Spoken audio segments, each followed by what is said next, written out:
सो students welcome organisation behaviour के आज के इस क्लास में आप सब बच्चों का स्वागत है। जैसा कि अपन लास्ट लेक्चर जो अपना 41 नंबर का लेक्चर था उसके अंदर अपन चेंज को पढ़ रहे थे कि चेंज मैनेजमेंट होता क्या है। आज इस लेक्चर में भी अपन उस टॉपिक को ही कंटिन्यू करेंगे कि चेंज है क्या, रेजिस्टेंस चेंज क्या है, मॉडल्स क्या है। तो सबसे पहले हम बात करेंगे आज के इस टॉपिक में लेविन चेंज मॉडल की।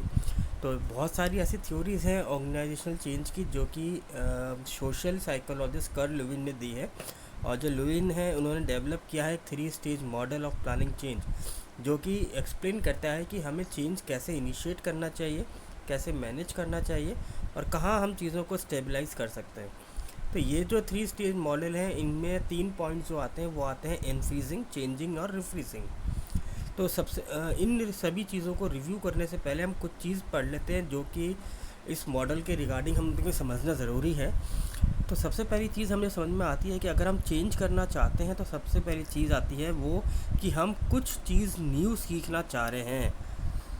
अगर हम कुछ अपने करंट के एटीट्यूड में चेंज करना चाह रहे हैं, बिहेवियर में चेंज करना चाह रहे हैं और प्रैक्टिसेस में चेंज करना चाह रहे हैं, दैट मीन्स हम कुछ आफ्टर द चेंजेस हम कुछ नया सीखेंगे। चेंज तब तक नहीं होगा जब तक हम मोटिवेटेड नहीं होंगे। सबसे मुश्किल पार्ट है चेंज को एब्जॉर्व करने के लिए मोटिवेशन। ऐसे ही जो पीपल्स हैं, क्योंकि चेंजेस होंगे कहाँ पर, किसके साथ होंगे, वो होंगे पीपल्स। उसको क्यों कहे कि उसको देखेगा कौन, उसको फेस कौन करेगा, वो होंगे पीपल्स, ह्यूमन बींग्स। तो पीपल्स ही वो है जिनको अपने यहाँ पे चेंजेस को इम्प्लीमेंट होता हुआ देखना है और करना है, चाहे वो ग्रुप लेवल पे हो, चाहे वो रिवॉर्ड सिस्टम के तहत हो, चाहे वो जॉब के अंदर हो, चाहे वो इंडिविजुअल पर्सन के अंदर हो। चेंजेस तो पीपल्स को ही करने हैं। ऐसे ही रेजिस्टेंस भी आता ही है चेंज के अंदर, क्योंकि जब हम गोल्स और ऑब्जेक्टिव्स के रिगार्डिंग कुछ चेंजेस करना चाहते हैं तो हमें सबसे पहली चीज़ तो क्या है कि हमें डिज़ायरेबल होना चाहिए कि yes this change is requirement. तो ये हमें कुछ पॉइंट समझ में आते हैं। और इफ़ेक्टिव चेंज के लिए ज़रूरी क्या है कि हमारा जो बिहेवियर है वो बहुत ज़्यादा एनकरेज होना चाहिए। हमें लग रहा है कि यस हमें कुछ नया एडिशनल मिलने वाला है, तो वही सब चीज़ें हमें चेंज के अंदर मोटिवेट करेंगी। तो यहाँ पे जो हमने बात करी थी 3 स्टेजेस की, दैट इज़ अनफ्रीजिंग, चेंजिंग और रिफ्रीजिंग। सबसे पहले समझते हैं अनफ्रीजिंग क्या होती है। इस अनफ्रीजिंग का जो मॉडल है, इस स्टेज के अंदर ऑर्गेनाइजेशन चेंजेस को अडॉप्ट करने के लिए ओपन है। चाहे वो इंडिविजुअल्स हों, उनको भी इंडिविजुअल्स को एनकरेज किया जा रहा है किस चीज़ के लिए कि हम ओल्ड बिहेवियर को क्या कर रहे हैं, रिप्लेस करना है, हमारी सोच को रिप्लेस करना है। और जो मैनेजमेंट सोच रहा है नई चीज़ें, हमें उसको उस तरफ फोकस करना है।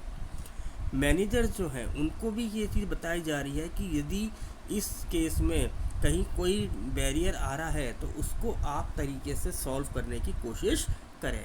देन चेंजिंग, इस स्टेज के अंदर एम्प्लॉयज़ को हम नई इन्फॉर्मेशन दे रहे हैं, उनके बिहेवियर के लिए नया मॉडल इस्टेब्लिश कर रहे हैं, चीज़ों को नए तरीके से देखने के लिए उनको प्रेरित कर रहे हैं। तो यहाँ पे जो हमारा पर्पस है इस स्टेज में वो क्या है, एम्प्लॉयज़ को नई चीज़ें लर्न करने के लिए मोटिवेट करना, ताकि हम चेंज को इम्प्लीमेंट कर सकें। इसके लिए आप रोल मॉडल्स, मेंटर्स, एक्सपर्ट्स या कोई ऐसी बेंचमार्क ऑर्गेनाइजेशन हो या वर्ल्ड क्लास की जो बड़ी ऑर्गेनाइजेशंस हैं, तो उन सब चीज़ों को आप देख सकते हैं, उनको समझ सकते हैं और लोगों को समझा सकते हैं। देन आती है रिफ्रीजिंग। इस स्टेज में हम क्या कर रहे हैं, स्टेबलाइज कर रहे हैं कि ये जो चेंजेस हैं आफ्टर दिस रिफ्रीजिंग या बोथ टू स्टेजेस, एम्प्लॉयज़ को बड़ा हेल्प मिलने वाला है उनके बिहेवियर के अंदर। जब वो नई चीज़ें करेंगे तो नई स्किल्स सीखेंगे। और ये क्या होगा कि हम जैसे जो शुरुआत में नए एम्प्लॉयज़ हैं, जो हमारे एम्प्लॉयज़ हैं, यदि हम उनको नई चीज़ें या आफ्टर द चेंज अपना एक्सपीरियंस शेयर करने के लिए बोलें तो ज़्यादा अच्छा है। एक बार हमने उनको एग्जिबिट दिखा दिया, एक बार उनको एग्जांपल से शो कर दिया, या उनके अंदर पॉजिटिव रीइंफोर्समेंट हो गया, तो वो चेंज को डिज़ायर करेंगे, अडॉप्ट भी करेंगे। तो एडिशनल कोचिंग और मॉडलिंग की वजह के साथ साथ हम उनके अंदर इस चेंज को स्टेबल कर सकते हैं। देन आता है रेजिस्टेंस टू चेंज। देखिए ऑर्गेनाइजेशन जो होती है वो चेंज को इनिशिएट तो करती है कि चेंज एनवायरनमेंट की रिक्वायरमेंट है, बट उसमें भी क्या है, कुछ लोग ऐसे होते हैं जो रेजिस्ट करते हैं, मना करते हैं इस चीज़ को। तो मैनेजर्स को क्या है, सबसे पहले रिकॉग्नाइज करना है कि कहाँ कहाँ पर रेजिस्टेंस हो सकता है, कौन कौन रेजिस्टेंस कर सकते हैं। तो रेजिस्टेंस टू चेंज एक तरीके से कहा जाए एक्ट ऑफ अपोजिशन है, स्ट्रगलिंग विद मॉडिफिकेशन है, या transformation the startup the starts Q in the work place. तो ये कहीं ना कहीं कोई मॉडिफिकेशन की बात हम उसके अंदर कह सकते हैं। तो जब जब रेजिस्टेंस टू चेंज जो है हैपन होता है ये आपकी सक्सेस को कहीं ना कहीं ब्रेक लगा देता है। रेजिस्टेंस जो है आपकी स्पीड को रोकता है, आपकी इनोवेशन को रोकता है, ये आपकी फीलिंग और ओपिनियन, इन सब चीज़ों में एडॉप्शन प्रोसेस में कहीं ना कहीं आपको बैरियर कर देता है। इसकी वजह से आपकी प्रोडक्टिविटी भी इफेक्ट हो सकती है, क्वालिटी भी इफ़ेक्ट हो सकती है, और कई बार तो रिलेशनशिप भी इफ़ेक्ट हो जाते हैं। अब सवाल ये आता है कि लोग रेजिस्ट करते क्यों हैं। सबसे पहली चीज़, उनको अपनी पावर का डर है खो जाने का। मैनेजर कई बार रेजिस्ट करते हैं चेंज क्योंकि उनको लगता है कि आपके जो सबॉर्डिनेट्स हैं वो ज़्यादा पावरफुल हो जाएंगे अगर उन ये चेंज किया, तो वो रेजिस्ट कर जाते हैं। कभी ये लगता है कि आपका अपने एम्प्लॉय पर से कंट्रोल चला जाएगा। कई बार क्या प्रोसेस में होता है कि ये देखा गया है कि जो मैनेजर्स होते हैं वो एम्प्लॉयज़ के द्वारा दिए गए प्रपोजल्स को रिजेक्ट करते हैं, क्योंकि उनको लगता है कि अगर ये हम इनके प्रपोजल्स को मानेंगे तो हमारा जो उनके ऊपर कंट्रोल है वो कम हो जाएगा, और ये अपने आप को थोड़ा सा कुछ समझने में लगेंगे, या यूँ कहें कि अपने आप को वैल्यू देने लग जाएंगे, ऐसा भी मान सकते हैं हम। ऐसे ही कुछ ये समझते हैं कि एम्प्लॉयज़ पे कंट्रोल ज़रूरत से ज़्यादा होना चाहिए, क्योंकि ऑर्गेनाइजेशनल चेंज आपके एम्प्लॉयज़ पर कंट्रोल करने की पावर को बढ़ाता है, और जो आपके प्रपोजल्स को रिजेक्ट कर रहे हैं, जो एम्प्लॉयज़ हैं, जो मैनेजर्स हैं, जो आपके प्रपोजल्स को रिजेक्ट कर रहे हैं, तो वो कहीं ना कहीं इसलिए भी रेजिस्ट करते हैं कि आप और चीज़ों को सोचिए। ऐसे ही economic factor, organisational change resist क्यों करती है, क्योंकि कभी कभार लगता है कहीं एम्प्लॉयज़ की तरफ से कहीं उनकी सैलरी कट डाउन ना हो जाए, या उनको एक जॉब जाने का डर होता है, तो इसकी वजह से भी वो लोग चेंजेस को एक्सेप्ट नहीं करते।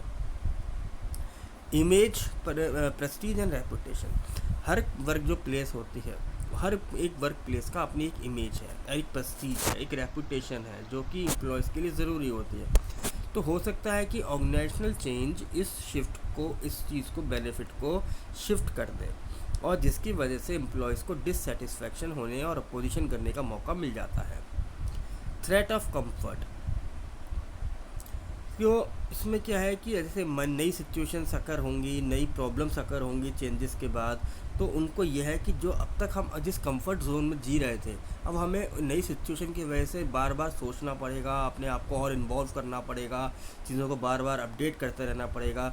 इसकी वजह से भी क्या है, उनको कंफर्ट जोन से हट जाने की डर रहता है, ये भी तभी लोग रेजिस्ट भी करते हैं। कुछ लोगों को जॉब सिक्योरिटी का डर होता है कि अगर मान लीजिए कि अगर कि चेंजेस अडॉप्ट किए गए तो कहीं ऐसा तो नहीं कि कंपनी में से कुछ लोगों की जॉब चली जाए।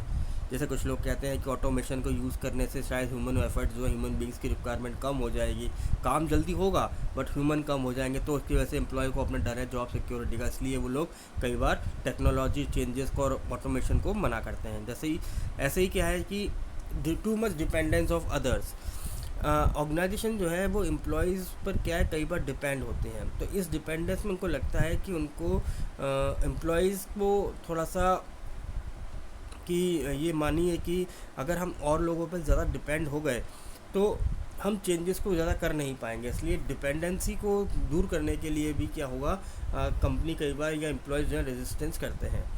मिसअंडरस्टैंड द प्रोसेस, कई बार लोग प्रोसेस को समझ ही नहीं पाते कि हमें प्रोसेस करना कैसे है, कैसे इम्प्लीमेंट करना है। तो यदि एम्प्लॉयज़ को समझ में ही नहीं आ रहा है कि हमें प्रोसेस कैसे करना है, तो वो बाद में इस चीज़ को रेजिस्ट करते हैं। Mistrust to initiator of change, अगर हम एम्प्लॉयज़ की बात करें, when employees do not have trust to initiator, जो पर्सन चेंजेस के लिए आइडिया लेके आया है, यदि आपके एम्प्लॉयज़ का उस पर ट्रस्ट नहीं है तो वो उस चीज़ को रेजिस्ट करते हैं। प्रीवियस एक्सपीरियंस, यदि प्रीवियस में कभी कोई चेंज किया हो और उसकी वजह से बैड एक्सपीरियंसेस थे, तो भी लोग एम्प्लॉयज़ जो है रेजिस्ट करते हैं चेंजेस को इम्प्लीमेंट होने के लिए। Then the peer pressure. अगर हम बात करें कि कई बार कुछ some time of informal punishment for colleagues who support change, तो उन्होंने देखा कि कई बार हमने जैसे आपस के लोगों के बीच में ही प्रेशर बन गया कि नहीं, आपने तो मैनेजमेंट की इस बात पे ज़्यादा बटरिंग करी या आपने को सपोर्ट किया, तो बाकी लोग उससे कटने लगते हैं या उससे दूरियां बना लेते हैं। तो इस डर की वजह से भी क्या है कि लोग रजिस्ट करने से मना करते हैं, चेंजेस को एक्सेप्ट नहीं करते। ऐसे ही वर्कलोड। तो और कुछ एम्प्लॉयज़ का मानना है कि अगर कुछ चीज़ें चेंजेस की गई तो शायद होता है हमारे ऊपर वर्कलोड का भी प्रेशर आ जाए, इसलिए भी वो रजिस्ट करते हैं चेंजेस को। अब सवाल ये है कि how we overcome this resistance to change. जो ये लोग रजिस्ट कर रहे हैं, मना करते हैं, इसको कैसे ओवरकम किया जाए। सबसे पहली चीज़ पार्टिसिपेशन, सबसे इफ़ेक्टिव टेक्निक है। जो एम्प्लॉयज़ हैं, अगर एम्प्लॉयज़ को आप अपने डिसीजन मेकिंग में पार्टिसिपेशन करने दें तो वो चीज़ों को समझ पाएंगे कि क्या रीज़न है, हमें चेंज की क्यों रिक्वायरमेंट है। दूसरा आता है एजुकेशन एंड कम्युनिकेशन। यदि आप अपने एम्प्लॉयज़ को एडुकेट करें, उनको बताएं कि ये चेंजेस क्यों हैं और प्रॉपरली उनको टाइम टू टाइम हर चीज़ की इन्फॉर्मेशन देती जाए, उनसे ओपिनियन लिया जाए, नए आइडियाज़ मंगाए जाए, तो भी वो अपने इस रेजिस्टेंस को ओवरकम कर सकते हैं। ऐसे ही facilitation of change. Employees resist कर रहे हैं, ये बात समझ में आ रही है, तो मैनेजर क्या कर सकते हैं, वो एक जो डर है ना उनके अंदर का, इस चीज़ को उनको रिमूव करना है, उनको समझाना है कि ये फैसिलिटी है हमारे लिए, ये बेनिफिट हो सकता है। तो यदि मैनेजर उनको इस तरीके से समझाएं, मोरली उनको बूस्टअप करें, एनकरेज करें, तो भी शायद वो रेजिस्टेंस ना करें। Force field analysis. कई सिचुएशन में क्या क्या है कि चेंज जो है वो प्लानिंग के थ्रू किया जाता है। तो कई सारे ऐसे फोर्सेस होते हैं जो आपकी इस चेंज के लिए अगेंस्ट में भी होते हैं और फेवर में भी होते हैं। तो फोर्स फील्ड एनालिसिस के अंदर मैनेजर्स को पहले एक लिस्ट बनानी चाहिए कि वो कौन कौन से फैक्टर्स हैं जिनकी वजह से रेजिस्टेंस हो सकता है, तो उनको ओवरकम कर हम जा सकते हैं, उसके लिए हम प्लानिंग कर सकते हैं। ऐसे ही आता है नेगोशिएशन। अगर आपको लग रहा है कोई ग्रुप पर्टिकुलरली किसी बात को लेकर रजिस्ट कर रहा है, तो आप उनसे बातचीत करिए, नेगोशिएशन करिए, है ना। तो वहाँ पे आप बातचीत करके, नेगोशिएशन करके भी उनके इस रेजिस्टेंस को दूर कर सकते हैं। Manipulation and cooperation.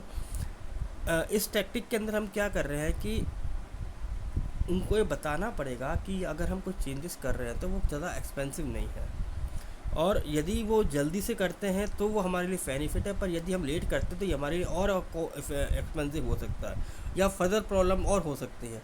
तो शायद एम्प्लॉय ये चीज़ समझ जाए और वो रजिस्ट करना छोड़ दे। ऐसा ही एक्सप्लिसिट एंड इम्प्लिसिट। अगर हमें लगता है कि स्पीडली चीज़ें का होना ज़रूरी है, क्विक होना ज़रूरी है, और जो चेंज है, जिसमें जो इनिशिएटर है उसके पास उसको पावर दी जाए, तो वो भी क्या कर सकता है कि इस चीज़ को कम कर सकता है कि कैसे वो एम्प्लॉयज़ के अंदर इस चीज़ को डेवलप करे कि ये चेंज आपके लिए नुकसानदायक नहीं है। तो इस तरीके से हम चीज़ों को ओवरकम भी कर सकते हैं। तो आई होप बच्चों कि आपको टॉपिक समझ में आया होगा। Thank you very much.